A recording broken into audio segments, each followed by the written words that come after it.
All right, so today we're gonna start up here. So this is your hitch. This is what's gonna sit in your truck. Behind that, over here on the side, you have your emergency breakaway box.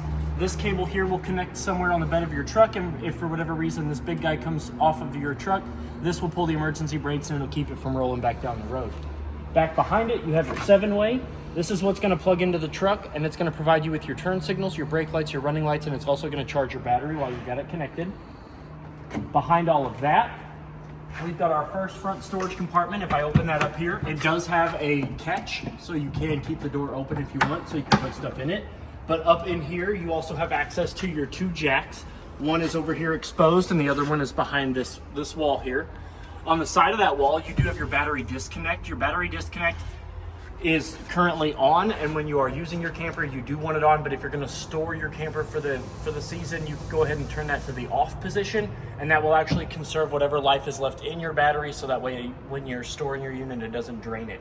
Your battery is underneath this box here. It is a 12-volt Marine RV deep cycle battery.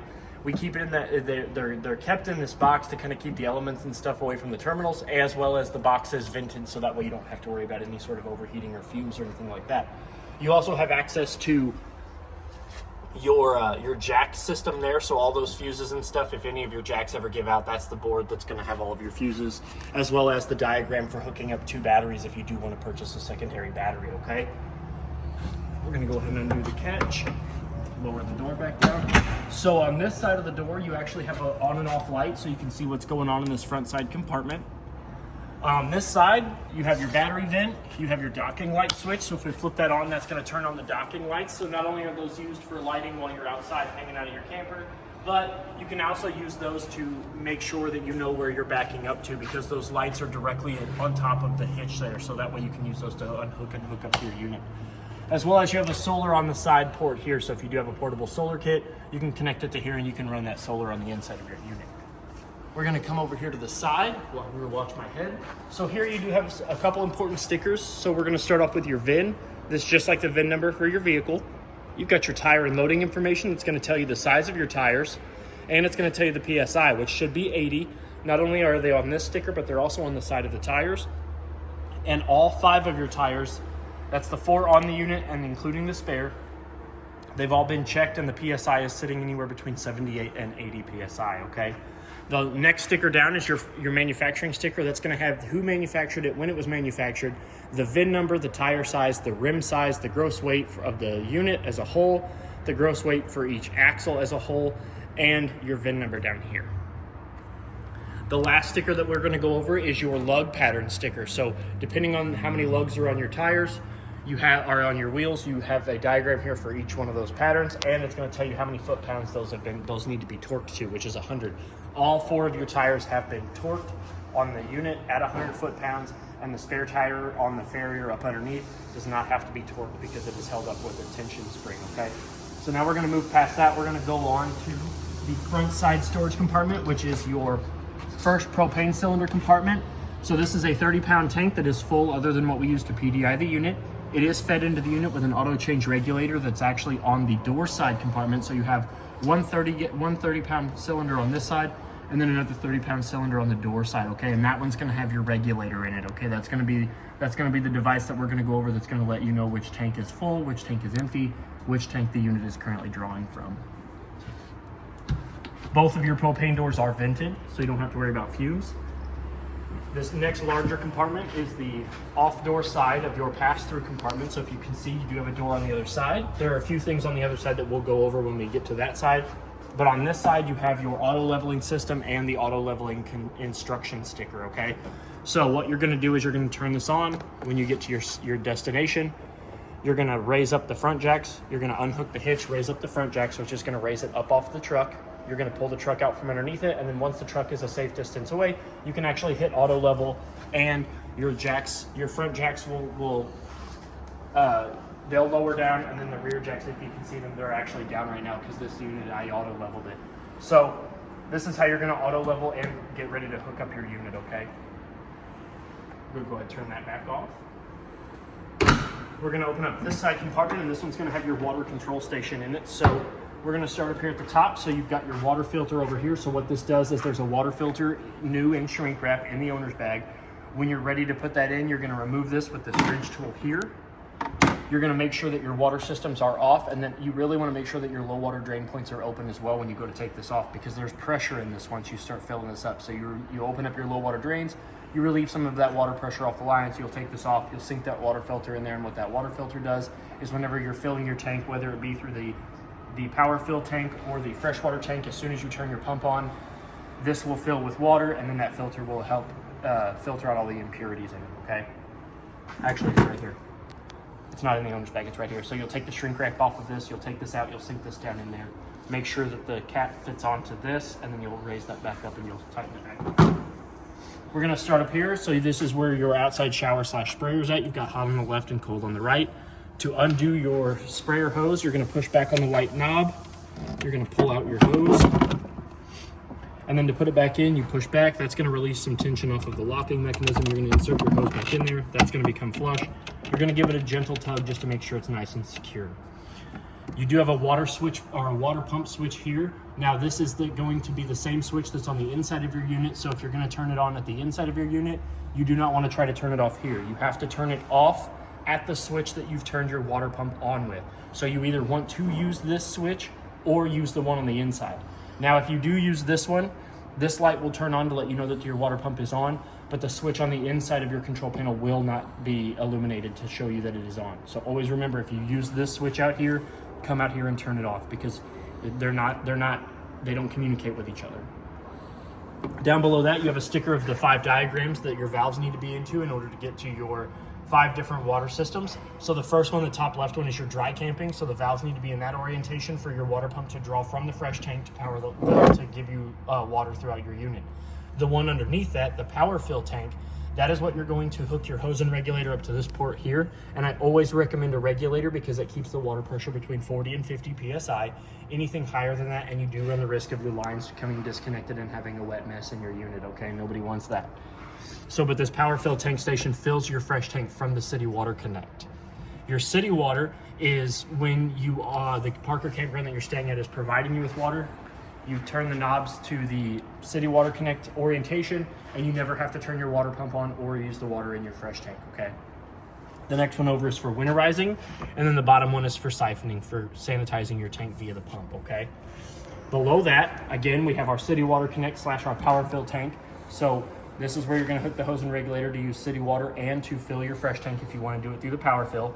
The black one over here is for your black tank flush. So what that is you're gonna hook the hose and regulator up to that one, and that's gonna spin a little aerator through water pressure alone, so you don't have to have your pump on to do that. But through water pressure, it spins that aerator, and it kind of helps eat the gunk and the poo goo off of the sides and the bottom of your black tank, okay? Next, we have a 110 GFCI protected outlet out here, so you can plug in any sort of devices while you're out here messing with that stuff. And down here at the bottom, you do have a little escape hatch for your hoses and wires, so that way you don't have to keep this door open while you're camping, so your hoses and wires for your cable and satellite and your water hoses are protected while this door is closed. Speaking of cable and satellite, so if the Parker campground that you're staying at is providing you with those services, you can hook up the corresponding coaxials to either the top, which is satellite, or the bottom, which is cable, and you'll be able to get those TV services that they're providing you to the inside of your camper, okay? So I'm gonna go ahead and lower this back down. The black panel to the right of that is your furnace. So behind this is your furnace. So you've got an intake and exhaust, so air's gonna go in here, hot air's gonna come out of this. Now this does get hot enough to burn your skin and curl the hair on your arms. So I always recommend, if you have anybody outside playing around your camper when you have your furnaces on, please tell them to avoid this. Another good investment for your furnace vents are a mud dauber screen. They're 2 little dome vents that will fit over these and protect them from mud daubers getting up in there and building a nest. It's a $20 part in the store, or it's $155 an hour for us to go in there and flush them all out, okay? So it's really worth its weight in gold. Above this, you have a light, just like the one on the front compartment for being able to see what's going on out here in the dark. Below that, you have your gravity feed fresh tank fill. So if you do not want to use the power fill tank on the water control station there, you can open this up, and this leads directly into your fresh tank. So you don't have to have your water pump on to fill your fresh tank. You just you put your hose and regulator into here, and this will gravity fill your fresh tank. It also has a little vent there to prevent any sort of back pressure from building up. So you don't have to worry about it burping or causing any air to get in your fresh tank, okay? So now that we're done with those, we're gonna come down here to the bottom where you see the sticker that says low point drain. And if we come up underneath here, you'll see that you have two lines here that are capped off. One is red and one is blue. One is for the cold line of your unit and one is for the hot line of your unit. These are used for winterizing and dewinterizing. Once you have the antifreeze run through your system using the water control station on the winterized feature, the last thing you're gonna do is you're gonna come out here and you're gonna open these up. What these are gonna allow is that if for whatever reason the antifreeze does decide to slush up, which sometimes it does here in Missouri, it gets super cold, you can open these up and that'll allow the antifreeze and the water that's left in the lines to have somewhere to go rather than expanding and freezing in your lines, okay? Next, we're gonna go over our sewer outlet connection. So this is your front one, so you do have two. So right now, this one is going to be for your bathroom. So if we undo this cap, you're gonna take your sewer hose, and you're gonna connect it to that port there. You're gonna run the other end to your proper dump station, and then you're gonna open up those two valves. So the two valves are black is for your toilet, that's where your bio waste goes, and then your gray one here is for your bathroom shower and your bathroom sink. So this is for your front bathroom, okay? So these are gonna be your bathroom drains, and then they pull out. So these are what they look like closed, and they are gonna extend out just a little bit when they're open. Next is your fresh tank drain. So if you come up underneath here, you'll notice that you do have a white valve down here. That is your fresh tank drain. It's an 1.5 inch drain valve, so it does drain rather quickly. So that you can actually make this the last thing that you're doing on a Sunday when you're packing up to come home. You know, you're getting everything packed up and you're ready to go. You got a full fresh tank, you pull this, it drains in about 5 to 10 minutes. But you always want to make sure that this is closed when you go to fill your fresh tank, because as soon as you start filling it, if this is open, water's going to come out the bottom. Your two tires on this side, like I said before, they are sitting anywhere between 78 and 80 PSI, and the lugs on them have been torqued to 100 foot-pounds as per the stickers on the side and as per the sticker on the front of the unit, okay? So we're gonna come down here to the back. So you've got, this is a vent for your kitchen sink, so you don't get that nasty stink coming out of your kitchen sink, okay? So this is like a burp vent for your kitchen sink. You do have a storage compartment here that actually goes to the underneath of your kitchen sink. You actually have access to this compartment from the inside as well, underneath your sink. And then you have access to your P-traps and stuff out here as well. Down below is your gray tank 2 valve, or otherwise known as your galley tank or your kitchen sink tank valve. So if we come down here, same as before, you're gonna hook the hose up to this. You're gonna run the other end of the proper dump station, and you're gonna open this up, and that's gonna allow your kitchen sink tank to drain, okay? So we're gonna go over this on this side, and then there are some on the other side. So this hole here is for the manual crank handle that's in the door side compartment. These are used for if for whatever reason the motor in your slides give out and they don't want to work off the switch, you can stick the 3/4 inch manual crank handle that is included with the unit into this hole, and you can manually extend and retract out your slides that way, okay? There's this one, and then there's a couple more on the other side. Last compartment door on this side is we're gonna open it up. This is gonna give you access to a little storage compartment that you have access to on the outside and the inside. This is gonna be in your little kitchenette. Back here on the side, you have a license plate bracket under your left turn signal, as well as your 50 amp shore service here. So when you're going to plug your unit in, this black ring here is going to be up against these fins. You're going to stick the plug in, you're going to match up the prongs with the outlet, you're going to stick it in, you're going to rotate it 1/4 of a turn clockwise. That's going to lock that prong into that outlet, and you're going to take this ring and you're going to tighten it up against those threads. What that ring does is it creates a nice tight seal with an O-ring that keeps the elements out of your plug while it's plugged in. When you do not have it plugged in, and you can do that by rotating the ring counterclockwise until it meets these fins again, rotate the plug 1/4 of a turn counterclockwise and pull straight out. When that is out, you do want to make sure that your cap is over that outlet, because that's going to provide you that same protection, okay? Next to that is your ladder for roof access. So you do have a ladder that gets you to the roof, and the roof is the life expectancy of your unit. So you do want to get up there about every 90 days, check for any tears, rips, air bubbles in both the membrane and the lap sealer that is around all the fixtures that are coming out of your roof, okay? The longer and the better you take care of your roof, the longer your camper will last you as a whole. It is the life expectancy of the unit. I can't stress that enough. The better care you take of your roof, the better care your camper will last, okay? So we're gonna come down here to the middle. So you do have an ice maker valve for your refrigerator. So if we open this up, this is your ice maker valve. So that way that you pull this, it's gonna close it. You can push it down to open it up, and that's gonna allow water to go to your ice maker, okay? Up above, you do have a Furion backup camera mount. So if you do wish to purchase a backup camera from the store, it's a plug and play. You take off that front plate bracket, with 4 screws, and then there's a plug that you'll just plug that camera straight into, okay? You also have a hitch receiver down here as well as a 4-way, so you can plug in anything that you do want to tow with this small flatbed trailer with your toys on it or whatever. You have a secondary outside shower here, which is just like the one in the water control station. You've got cold down here at the bottom and hot on the top, and it works just the same. So you can take that sprayer hose from that front compartment and you can hook it up back here as well. We're gonna come over here to the side. So over on this side, you do have a 110 outlet, so you can plug in any sort of outside entertainment. And then down below, you do have an LP disconnect hose. So down here, not only do you have another hitch, so if you wanna store like your flatbed trailer on the side of your unit, so that way you can keep it protected and you can see it, but you also have your LP disconnect port right here. So in order to use it, the first thing you're going to do is remove the silicone stopper. You're going to push back the copper ring. You're going to expose those ball bearings. You're going to stick the male end of your disconnect hose in there. This is going to let go and it's going to become flush like it is now. You're going to give that hose a gentle tug to make sure it's secure. And then the last thing is you push the valve to where it is parallel with the port. Not only does that keep this from becoming disconnected by accident, but it also opens the valve to allow propane to flow to your outside griddle. When you're done, you're gonna disconnect you're gonna turn this valve off, then you're gonna push this, disconnecting the hose from the port, and then the last thing you're gonna do before you're ready to be done is you're gonna take that silicone stopper and you're gonna put it back in your LP disconnect port. This is the same as your furnace. You wanna make sure that that is covered because mud daubers will get in there and they will make a nest, okay? We have another one of the holes here on the slide. So what that hole is for is actually not a slide motor. That is actually for the farrier for your spare tire that is up underneath the bottom of the unit. That same 3/4 inch manual crank handle that is included in the unit for your slides also lowers and raises your spare tire farrier, okay? You're gonna lower it down, it's gonna come down, you're gonna feed the bracket through the center of the tire, and then you can pull your tire off. You can also store the blown tire up underneath there by reversing that process. Sliding the tire underneath it, sliding the hook underneath the tire, and then raising the tire farrier back up. Your 2 tires on this side have also been checked. They're sitting at between 78 and 80 PSI, as well as the lugs have been torqued to 100 foot-pounds as per the stickers on both sides of the unit and the one at the front. Down here on the side, you do have another 110 outlet, so you can plug in any sort of outside entertainment as well. We're gonna come up here towards the, this is a hole that runs into this one is for the slide that's on the other side.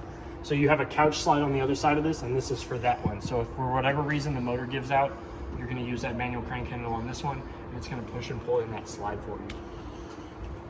So we're gonna come up here towards the front. One thing that you'll notice is down here underneath the unit, you do have a sewer hose storage, so you don't have to worry about where you're gonna go with your sewer hose. This is your hot water heater compartment. So if we remove this, the door is held on by 2 holes in the bottom of the door and 2 pegs down here at the bottom. So your water heater is both gas and electric, but the first thing that you want to do before you even attempt to light your water heater is make sure that there's water in it. And you can do that by coming up here to the pressure release valve and opening that up just a little bit. So if you do that, you'll notice that water came out. If water's coming out, then you know that there's enough water in there to light it. Like I said, it is both gas and electric.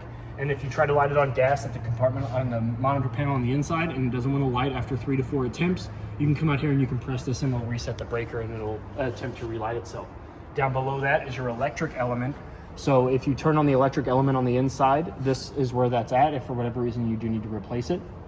As well as the little port beside it is a 1 1/16 sized anode rod. What this is it's a steel rod that runs the length of the bottom of your water heater tank, and any impurities in the water will eat that up before they have a chance to do damage to your water heater tank, okay? That's also how you can drain your water heater. So if you're ever gonna store this thing for the wintertime, after you've put antifreeze and stuff in it, you can actually turn the valves on the back of this to bypass. There's 2 valves, there's one for the cold, and then there's one for the hot. You'll turn those off, and then you can actually open this up, drain it out. And when you do that, always make sure you open up your pressure release valve first, because if not, you get that anode rod loose with the contents of the water heater under pressure. You get it loose, it will shoot out and it will hit you in the stomach. Know from experience. So we're gonna open this up. This is the door side compartment storage, so it is pass-through. So your manual crank handle is held over here with magnets. You also have a GFCI protected 110 outlet over there on that side of the wall as well as your antenna booster. So that outlet there will provide you outside television with any services that you're getting on the inside. But The light that is on right there is your antenna. So right now with that light on, the only TV source you're gonna get inside and outside of your unit is antenna. In order to get cable and satellite, you can hook up to the water compartment storage, whether it be cable or satellite that they're providing you with, and you turn that light off, and that light controls the antenna booster throughout the whole unit. So if one person wants to watch antenna and the other person wants to watch cable, you can't separate them. You either have to be on antenna or cable and satellite, okay? So the light off is for cable and satellite, and then light on is for antenna. And then you got your manual crank handle over here. Yep, your manual crank handle's held on the magnets. For everything. Yep, for your slides and your ferrule. Super handy. And then no remembering. Last but not least is your other 30-pound cylinder of propane. So on this side here, if you notice, you do have a little dial up here. The first thing on the top is a little black arrow that's going to designate which tank it is drawing from. Currently, it is drawing from the tank on the door side, this guy right here. There's a little green dial in there that says G. That means that there is gas flowing from the tank to the unit. When there is no gas, that will go from green and a G to red and an R, showing you that it is not getting any gas. When this tank is empty, you're going to take the black arrow, you're going to flip it to the other side. That's going to let the gas flow from the other side. You're going to go open that other bottle, and then you can take your empty bottle off and replace it or have it filled if you want. And this door is also vented as well. So now that we're done on the outside, we can go to the inside. But first what I'm going to do is I'm going to open the door all the way up. You always want to make sure that your door is open all the way up when you go to bring your steps down, because your steps have two saddles on the left and right. And if the door is even slightly closed, that saddle will do damage to the inside of your door frame, okay? So once the door's all the way open, you're gonna grab a hold of the black lever. You're gonna pull down. I'm a little taller, so I like to grab up here at the top. I'm gonna lower that down. And the first thing I'm gonna do is I'm gonna make sure that this black plate here is flush with the silver threshold. If it's not flush with the silver threshold, when you go to close your doors, this black plate here is going to actually rub and do damage to the bottom of your doors, okay? So you do want to make sure. If you lower your steps and it's not flush, you can come down here to the bottom of the steps, and there is two little silver tabs here that will allow you to manipulate the length of the feet that come out between 15 and 18 points of length, okay? And they're separated by inch, so they're about an inch apart. They are independent from one another, so you can adjust the height on each one separately. And then the last thing I'm going to do before we go inside is I'm going to extend out the safety rail. So I'm going to pull this pin here. That's going to unlock it. I'm going to pull out the handle. That's going to cause the magnet strip to detach, and you're going to slide out the handle. What I do with the pin so I don't lose it is I will stick it back where it came from, so that way no matter what I'm doing, that pin is always going to be there, okay? And now we can go to the inside. So I'm going to step up. I'm going to come on the inside of the unit. And the first thing I'm going to point out to you is your fire extinguisher. It is there by the door in case of an emergency inside or outside of your unit, okay? Now it's dark in here, so we're going to turn on some lights. So we're going to go over the control panel next. So I'm going to open up this cupboard here. That's going to reveal your control station. So up here at the top, you have your ceiling fan control. So if I press that button, your ceiling fan is going to turn on. The pull chain adjusts the speeds from 3 speeds, and there's actually a little switch up there on the center console of your ceiling fan that will reverse the direction of the ceiling fan. I'm going to go ahead and turn that back off. Down below is your 30 amp solar controller panel. That's going to cycle through 3 very important pieces of information for you. That's going to cycle through what the converter is putting out, what the solar panels are putting back into the battery, and the temperature of the solar panels on the roof, okay? Next is your control panel down here. So if you can see, you've got your fresh tank, your black tank, your gray 1, and your gray 2. That's going to be your potable water, your toilet water, your bathroom, and then your kitchen. And they're all going to be illuminated all at the same time, so you have a good view of what tanks are full when, and they're going to read off of empty, 1/3, 2/3 full. The next one over here is your battery. So as long as it is plugged into the short cord and plugged into an outlet that's receiving 50 amps, it is going to read all 4 lights are good, okay? To get an accurate reading of the battery, you're going to have to unplug the cord to get one here in the control panel, okay?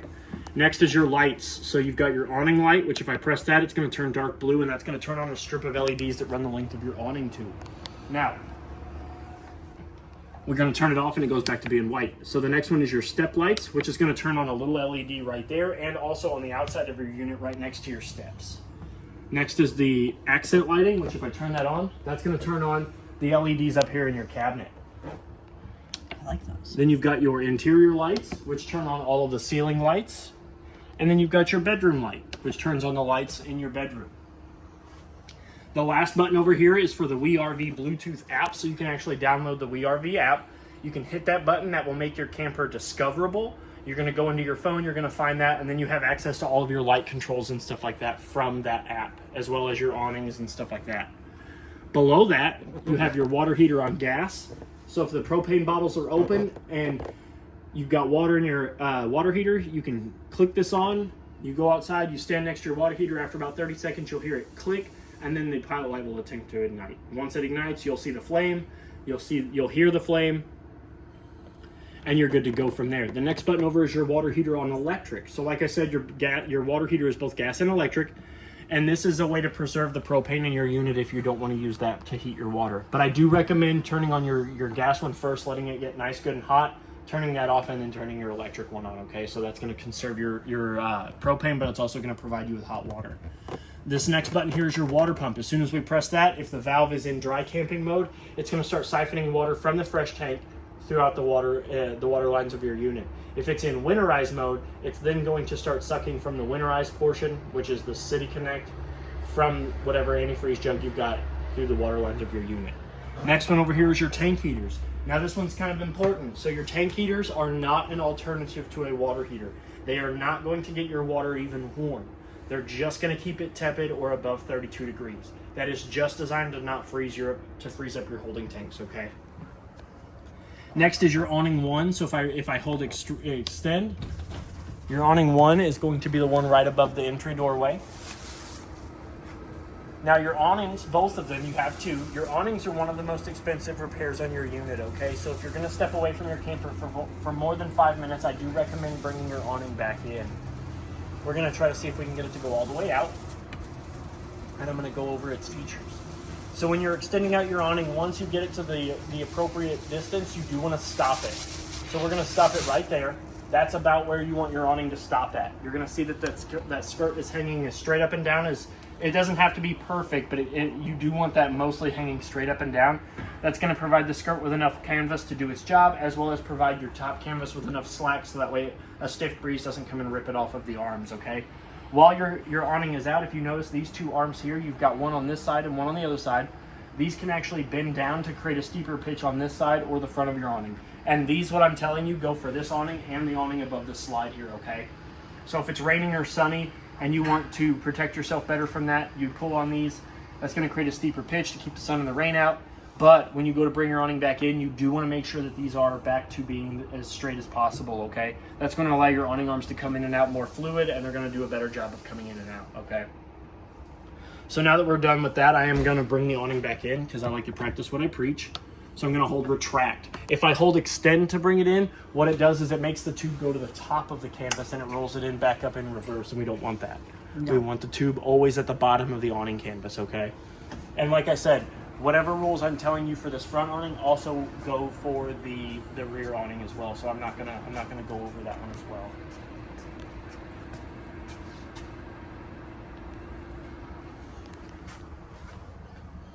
So once we get this all the way back in, we'll go over the slide controls, okay? Okay. We have slide one, which if I press the in button, you can hear the motors engage in that one. That is going to be the slide that's got your kitchenette, okay? Your kitchenette / your recliner chair. Slide two is going to be the couch here, or the armchair here. And slide three is going to be your bedroom. So if I press in on that one, gonna bring your bed in, and then in on this one is gonna bring the secondary sleeper over here in, okay? Now that we're done with that, we're gonna move on over to, we're gonna work our way around the kitchen and the dinette, and we're gonna go that way. Let me pause for a second. No, you're good, I think.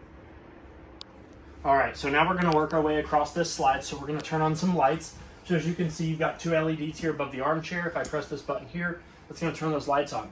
Your window on the front here has two pinch tabs towards the middle. You pinch those together, you can lift up the glass and the screen at the same time. And all of the shades in your windows are pull down blackouts.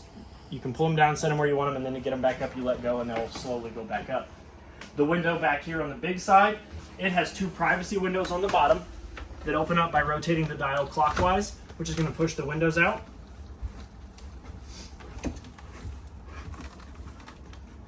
They're going to stop about there, and then if you do want to remove the screens, you can grab a hold of these little guys here and pull the screens out. Same style of shade hidden up underneath the valance. This couch here folds out into a secondary sleeping option, so to do that, you remove the cushions.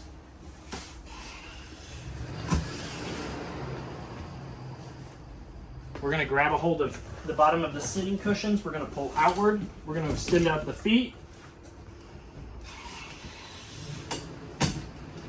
We're going to lay out the bed flat. And then we're going to come over here and we're going to rotate down the backrest. Okay, we're going to rotate that down. And now you have a secondary sleeping option. That couch is also the same way. This couch works as the exact same sleeper. But when you are using that one, you do not want to turn the fireplace on. So if you have somebody using that as a bed, please avoid using the fireplace because the heat from the fireplace will melt the upholstery off of your couches, okay? To revert them back into a couch, you're going to first lift up the back. That's going to give the bottom part the room it needs to fit. We're going to lift up. We're going to bring in the legs. Oop. You're going to grab it. You're going to break it in the middle. You're going to lower the seat portion back down. And then we can Velcro the seat cushion, the back cushions back into place. Thank you. You're welcome. Now that we've gone over that, we're going to go over your booth dinette. Same two windows that are behind the armchair. Same shade up underneath the valance. Same two center push tab window over here on the back side of the slide as well as what's on the front side of the slide. Up here at the top, you do have a LED sconce that you can turn on and off. Or I guess that's halogen maybe? No, it's LED. Two chairs here that do need to be seat belted in. There is a bracket or a strap underneath that will mount to the center post of the table. Your table does have a pull-out drawer in it, as well as we lift out, lift up, and push back in, and that'll extend out your table a little bit more, okay? And the drawer is also functional for when it's out as well. Very cool. To push back in, you pull out. So you pull out, it'll slide down, and you slide it back into the table, okay? Now, when you're in travel, this does need to be in, as well as that, which we'll get to in just a second. Your booth seating over here is also bench storage, so you can remove this off the wall with the Velcro. And then if you do need to store stuff in here, you can just pick up on the base of this, it'll open up and you have some storage underneath there. You have cabinetry over here on the side of the refrigerator, top storage, large storage compartments for your appliances like your margarita mixers and all that good stuff. This one pulls outward because this is also your trash can storage. Cool. Your Magic Chef refrigerator is a giant, almost residential size refrigerator. It is a 12-volt refrigerator. As you can see, the temperature controls are at the top. I just recently turned it on, so it's sitting at 70 and 29. You have an ice maker to turn on and off here. Like I said, the valve to that is on the back side of the unit on the outside. Your travel lock is right here. So this travel lock, I'm going to show you where it goes with the door open because it's easier to do that. But once all the doors are closed, you're going to feed this into here and you're going to screw this in until it tightens up over the doors so that way the doors don't come sliding open when you're traveling down the road, okay? You do not want to over tighten them. You just want to have this tight enough to where it doesn't allow the doors to open. And then down underneath, you pull this out. This is your freezer. So you have your ice machine bucket here, which will spit out nugget ice. Kind of shallow freezer, and then down underneath that you have your deeper freezer, okay? Up above, you've got more storage up here, and this is your TPMS sensor, which is actually already good to go inside of the owner's bag. It's already been installed, but this I always send this with the customer because this has a QR code on the inside, so that way you can scan it. That way, if you ever need to set it up again, you know how to do that. We're going to move on over here. So you've got storage up here at the top, which this storage actually goes further that way, so you can store your bigger things up in here as well. It wraps around to these two storage compartments here. Back there in the corner of the countertop, you actually have a wireless charging port / a power bank. So if you click that and you pull it upwards, you actually have two GFCI protected 110 outlets as well as a USB and USB-C. I'm going to click this light so you can see it a little better. And then when you want to put it down, you just push the red thing and you slowly lower it. Yep. Push it back down. And you do have a light up underneath there as she showed you. You have 4 drawers there on the side. The top one is your silverware drawer. So if we pull that out, it does have pre-slotted spots for silverware. I like that a lot. Pull out drawer here, which is going to have those will be gone. Yeah, I'll be taking that. More storage space. Now this opens up into the storage compartment that you can access from the back side of the unit. That last storage compartment on the offside door. Oh yeah. You have above head storage, which I will warn you. So if you go to use this outside storage, be wary because that is the 110 cord for your microwave. Oh. Your microwave, standard glass top microwave. Well, we got one in order, so. Fan button for your stove. It's got low, off, and high, and then a light for your range, so that way you're not cooking in the dark. Yeah, and this will have a glass top in it when you get here. Yes, this will have a glass top. I think sweaty. So this is your Furion stove. So to turn it on, you're going to click this button, which is going to turn the knobs on. So in order to light it, you're going to push in. You're going to rotate to high. That's going to turn your burner on. You're going to hold that for 3 to 5 seconds. You do need that thermocouple to get nice, good, and hot before you relieve the handle, okay? After about 10 seconds, you can let it go. And then once you get one lit, the other 2 are a cakewalk. Hold it for about 5 to 10 seconds. Let go, and you can do the same.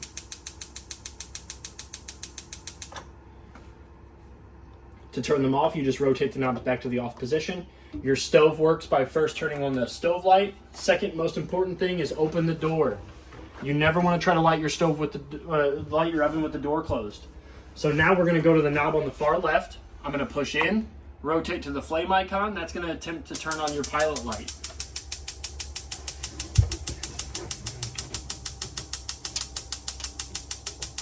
This is the one I don't think I can get a picture of the pilot light. Yeah, it's back there behind the burner element. Okay, the pilot light is now on. You're going to hold this one for about... see the little glow right there. Oh, yep. You're going to want to keep this one on for about 15 to 20 seconds, though, because this one does need to get nice, good, and toasty before you let go of the handle, okay? So we're going to let go, see how it goes off. And see how the little glow went out? That's your pilot light, but it's way in the back. Yep, it's behind the burner on this one is a ring instead of a like a runner. So I'm going to hold this for just a little bit. Oh, nope. Not yet.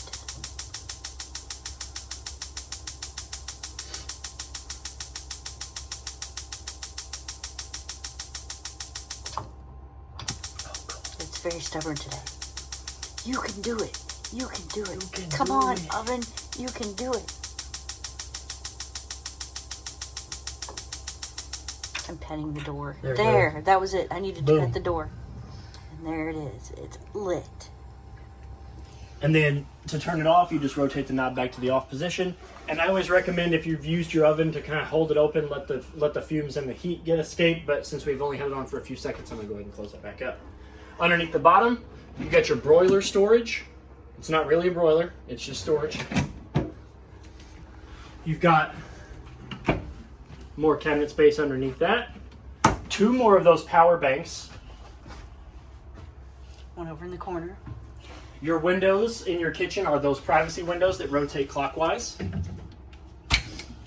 They'll rotate outward. You can also remove the screens if you need to. And your mini blinds are the standard vinyl blinds that are in your home. They are locked into the side mounts. When it comes to these kind of blinds in your units, you do want to make sure that they are either all the way in the up position or locked into here for travel, because if not, they'll rattle around and do damage. And we all know how easy these things get damaged. Above head storage next to the microwave.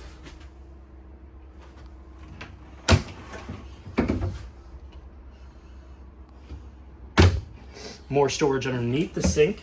This one also has access to being on the outside. This is that one that I showed you. That's the second to last one on the off door side that you can get to from the outside of the unit. Rather large stainless steel basin sink with two rollable drying racks, so that way you can wash your dishes, let them dry, and then put them up, and you don't have to worry about where they're going to go. A stopper in it, just like the one at home. And then your knob here goes hot to the left, cold to the right, and then to draw water, you're going to pull the handle towards yourself. You also have a swivel head, as well as it extends out so you can spray. And once the water is on, the sprayer will actually go from faucet to sprayer, okay?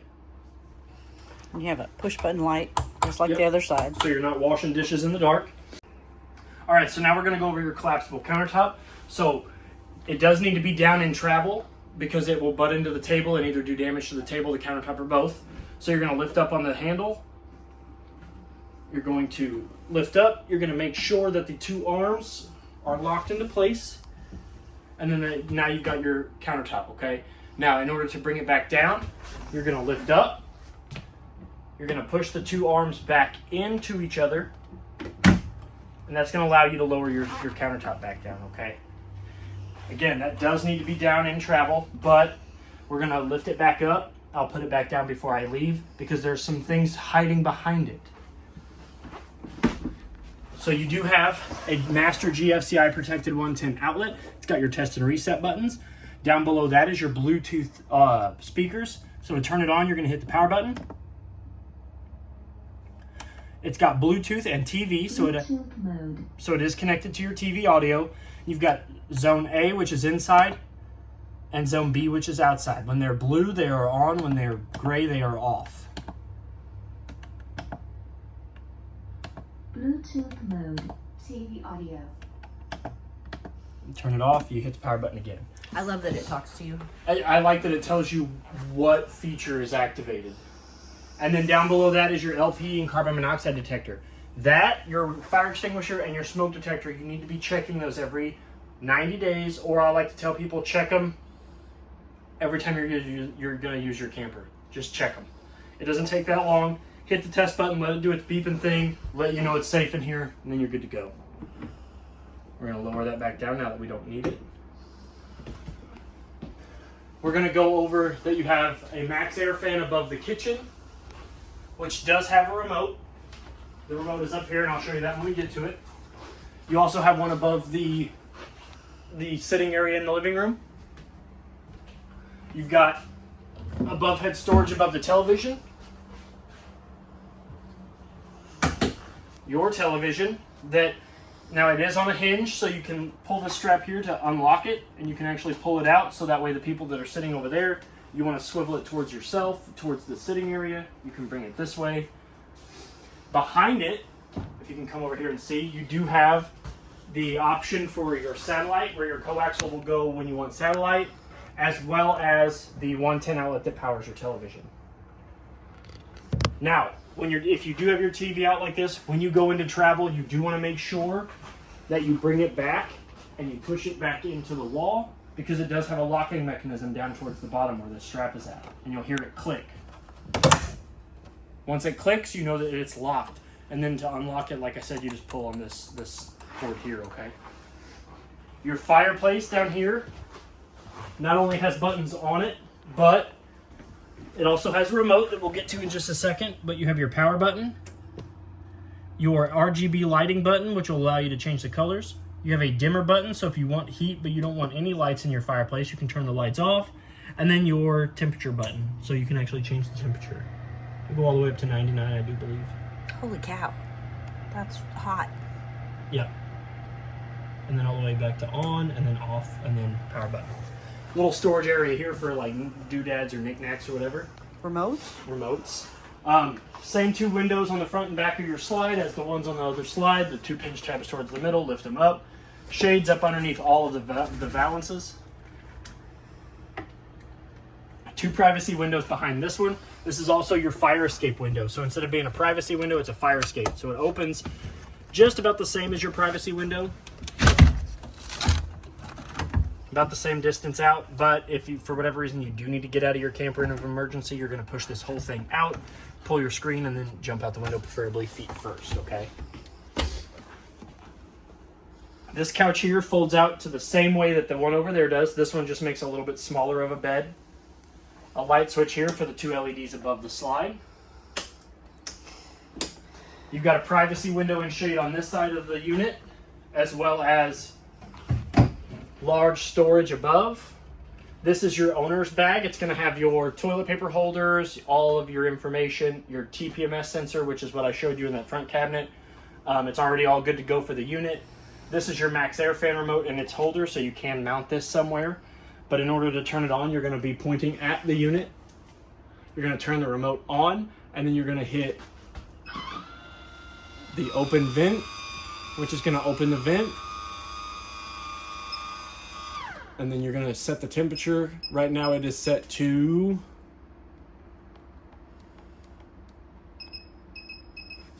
Oh. We're going to increase the speed of the fan to 100%.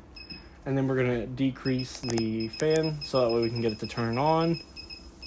We're going to set it to 65. There it goes.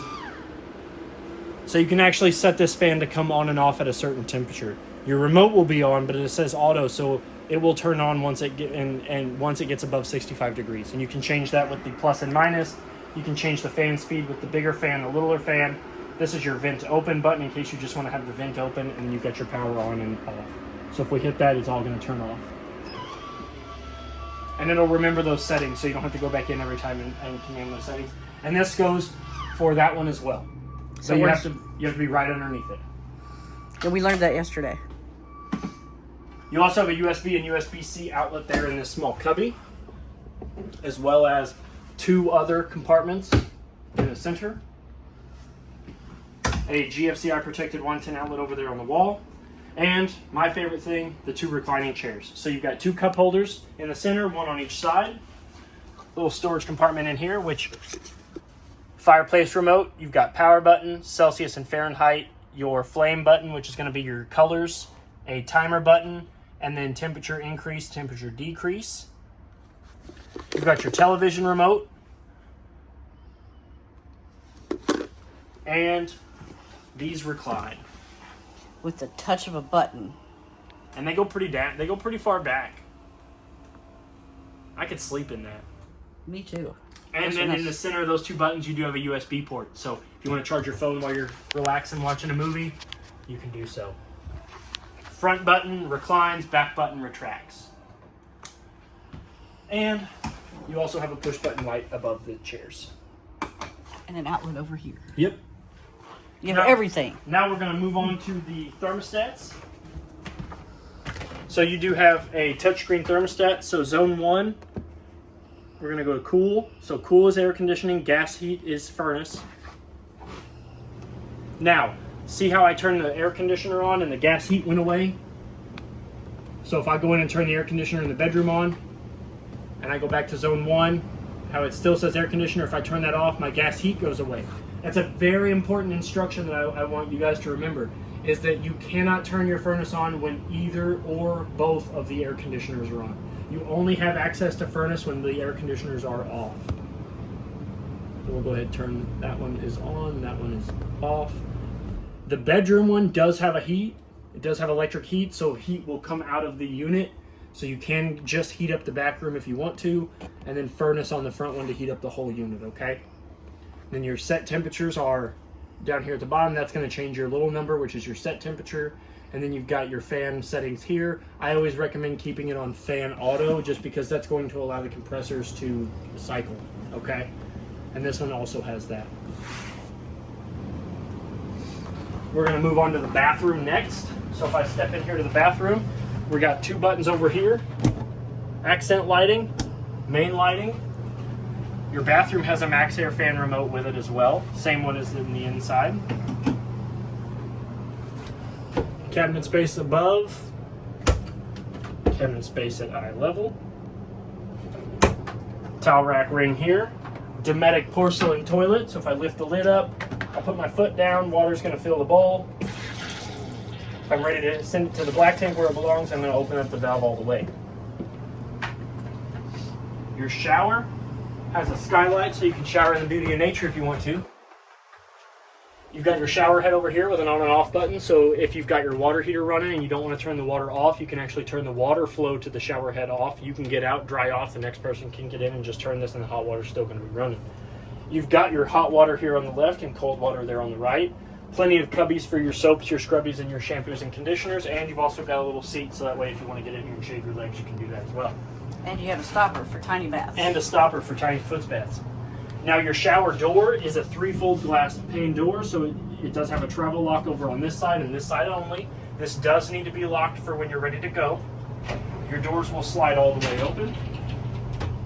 And they can open from this side here too. If you're like me and you've got glasses, you're in the shower, you can take your glasses off, set it here, set your scrubs and stuff there, and get to them on the outside of the shower. One of the recommendations that I always tell people with these glass doors is not only do you always make sure that the travel lock is engaged when the shower is not on, so that way you don't ever have to worry about it when you're ready to go. And you can also get a pool noodle or a piece of foam and stick it down in this track here to also help prevent the rattling from these glass doors, okay? Up here behind the mirror, you do have a medicine cabinet as well as safety back glass mirror, so that way when it shatters, it's not going to go into a million pieces. Your faucet is hot on the left, cold on the right, water up at the top. More cabinet space down here. You also have a GFCI protected master 110 outlet there as well with the test and reset buttons. And the lights that are in this aren't manual, so you don't have to worry about ever not having them turned on. I like these lights. I like these recessed ceiling lights because they're not domed and you don't have to worry about them falling out on the bed. We're going to move on into the bedroom next.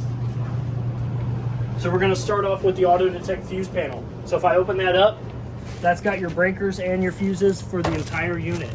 The reason it's called an auto detect is because if for whatever reason any of these fuses decide to blow, a little red LED light next to them is going to illuminate, and you'll be able to see that through the translucent panel that's there on the front. Your light switch, you do have a light switch independent from the control panel, so you can turn your bedroom lights off from inside the bedroom. It does default to the off position when you hit the light, and if you hold it on,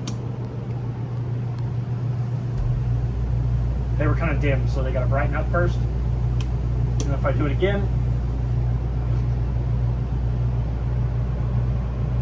they dim. Very cool.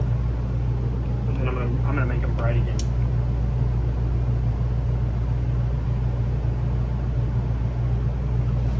All right. Onto the bed. Up on each corner, inside the little corner there, you do have a 110 outlet slash a USB and USB-C outlet. So not only do you have one on this side, but there's one on that side as well. The little nightstands for your cell phone. You have above head storage for like any sort of CPAP machine or whatever you need to sleep with, as well as above head LEDs, so if one person wants to read, the other person doesn't. And that there is a USB port in that, so you can charge just about anything, because you've got a USB, a USB-C, and a dual 110 outlet down there as well, so you can charge pretty much anything and everything. Above head storage. You have all the power. And all the power. You can fit this guy up in there if you don't want it on your bed. Or more throw pillows. Or more throw pillows. Because that's only one. No one wants only one throw pillow. I do. You want no throw I want pillows. 0. These two windows here are the same as the ones in the slides. Pinch tabs towards the center, lift up, and the screen and the window can both come up. I'm going to get you throw pillows for Christmas. No. I am. Over here in the closet, you've got above head storage for more throw pillows. You've got 2 closet sliding doors that both have to have travel locks on them, so you're going to undo them from the wall. This door will slide inward. And then to access this side of the closet, which has a pull-out drawer down here at the bottom for shoes or jammies or whatever. It has a magic light, too. More closet space, yep. The magic light that is motion censored, so it does go off eventually. Shelving back here in the back. I'm going to close this. I'm going to make sure I lock it back up. It's always just, I always find it easier if you just, when you're not using it, just to relock them, so that way you never have to worry about, oh crap, I didn't lock them. They're always locked when you're not using them. And then over on this side, more storage space. Another one of those pull-out jammy slash shoe drawers. Snacks. As well as you have a light above the mirror, so that way if you need the mirror to get ready in the morning, you can use it for that as well. Next is your washer and dryer prep closet. So if you open this up, you've got arrangeable shelves as well as more hanging space. These shelves are arrangeable, so you can change the height of them. You've got a 110 outlet for each one of your washer and dryers, as well as there's the water lines for your washer and dryers.